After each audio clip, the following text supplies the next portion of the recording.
You already know who it is, man. It is your boy Jerry Fit, and we're back to react with what's new on the tube, man. Education reacts back in the building, bro. You already know what we got here, man. We got how a philanthropist sold 10 billion while promising to save the world, man.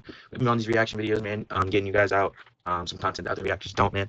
Over here, we like to react to like the nitty gritty stuff, find out some more deeper stuff that's going on in the world. Take a deeper look at stuff that they try to throw in our face and just leave it at that. But hey, man. A philanthropist stealing 10 billion while promising to save the world. I wonder if this is a story that maybe I've heard about before.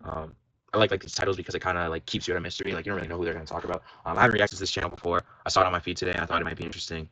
I feel like I've been on like a lot of educational videos recently. I don't know. Let me know if you guys are fucking with it. Like bringing out like kind of videos that about past events that like are kind of low key, but not really low key. I feel like those videos are always fun to watch because like I like documentaries and docuseries type things in general. Like on Netflix, I'm always looking for a new one.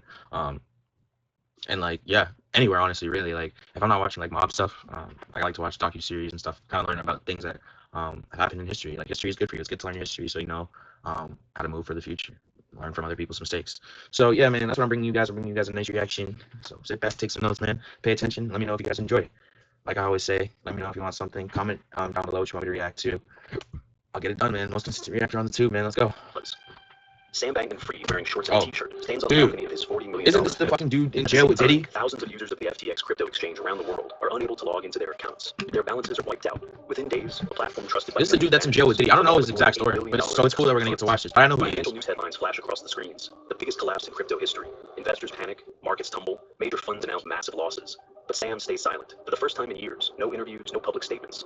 This is the story of the biggest crash in the history of crypto. A scam disguised as altruism, and one genius who promised to save the world, but ended up robbing it. 2017, Sam Bankman-Fried, an MIT graduate and former trader at Jane Street.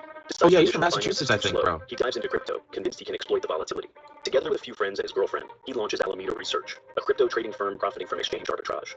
Bitcoin is trading at $10,000 on US exchange, $11,000 on a Japanese exchange. You take $10 million, you buy 10,000, you sell 11,000, you make $1 million, and we were able to do that every weekday. Within months, the company is pulling in millions, but for Sam, it's just the beginning.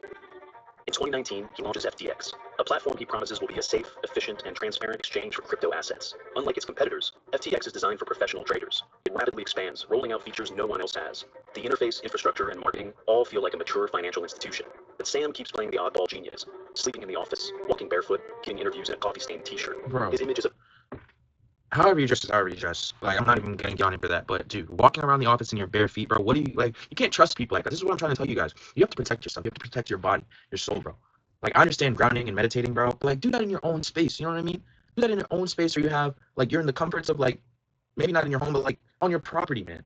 Walking around, like, in an office, bro, full of people every day that, like, come in, have food, like, whatever, shit spills on the floor, bro. Like, that's disgusting. Imagine you're walking around the office and stuff on, like, a coffee bottle that was, like, soaking up in the morning. You know what I mean? Like, that shit is disgusting. I can't stand people when I see people out, like, bro, like, no shoes, no socks on. Like, dude, what are you doing, man? Not, like, in inappropriate settings. Like, at the beach or something, like, a pool, like, that shit's fine. But, like, dude, in an office, you know what I'm saying? Like, bro, it's just a billionaire who doesn't care about money becomes more effective than any PR campaign. The guy you see next to me is the most generous billionaire in the world. Hi, my name is Sam, and this is my story. Sam is 29 years old only, but Sam has $22 billion, and he wants to donate all of it to charity. Well, why? Well, for many reasons.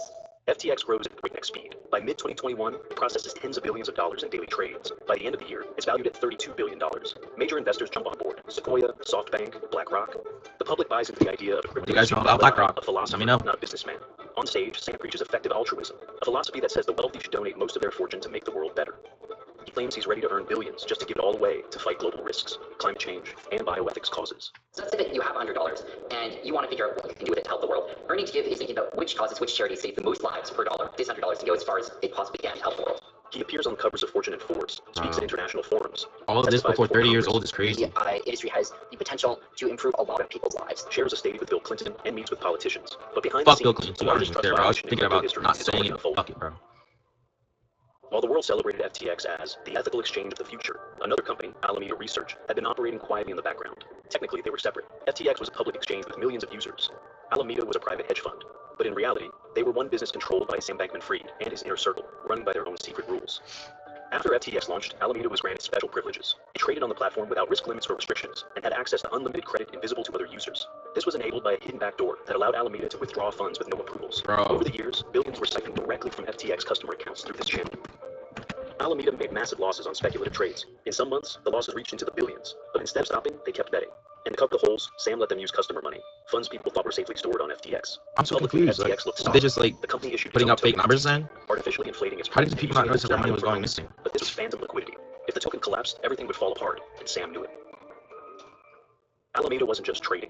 It was also investing heavily in stocks, startups, and other assets. By 2022, it held stakes in over 475 companies. Among the most notable, Anthropic, $500 million invested. Skybridge Capital, Instant Labs, Yuga Labs, Near Protocol, Axie Infinity, Anchorage Digital, Reddit, Layer Zero, Damn, and Reddit? Sequoia Capital. Reddit's the only one I Most know of these were from bought all of using those. FTX customer funds. That became one of the core reasons for the collapse. Money was spread across hundreds of illiquid ventures that existed only on paper. I just want to take a little look. You guys can look for yourselves. Just trying to see if there's any companies that I know. Some investments were made for influence, others for speculation, pumping token values to use them as collateral. A few had political motives tied to Web3 ecosystems. Meanwhile, FTX was burning hundreds of millions on branding. In 2021, they signed a 19-year, $135 million deal for naming rights to the Miami Heat's arena, renamed FTX Arena. Then came the 2022 Is it still, Super Bowl. now that he's in FTX jail, ran a viral ad FTX Arena or no? You're kidding? Gentlemen, have you taken leave of your senses? The people shall have the rights to vote. Even the stupid ones? Stupid people vote. The message, don't miss out on crypto, and the 30-second spot cost $6.5 million. It's FTX. It's a safe and easy way to get into crypto. Yeah, I don't think so. I'm never wrong about this stuff.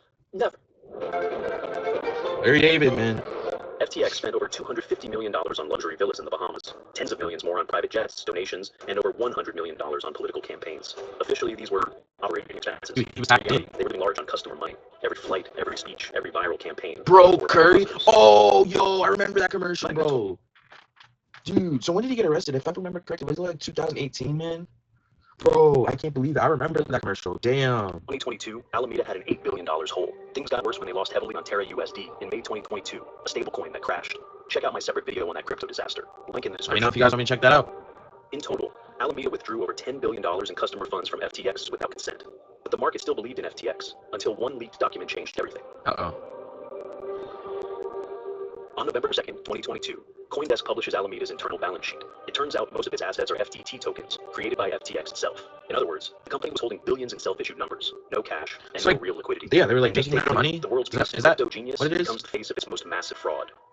Binance CEO Changpeng Zhao reacts instantly. He announces Binance will sell all of its FTT tokens. Officially, he cites recent revelations, referring to the leaked balance sheet. But there's more. This was also a chance to take down his biggest rival. And when the vulnerability appeared, Zhao didn't hesitate.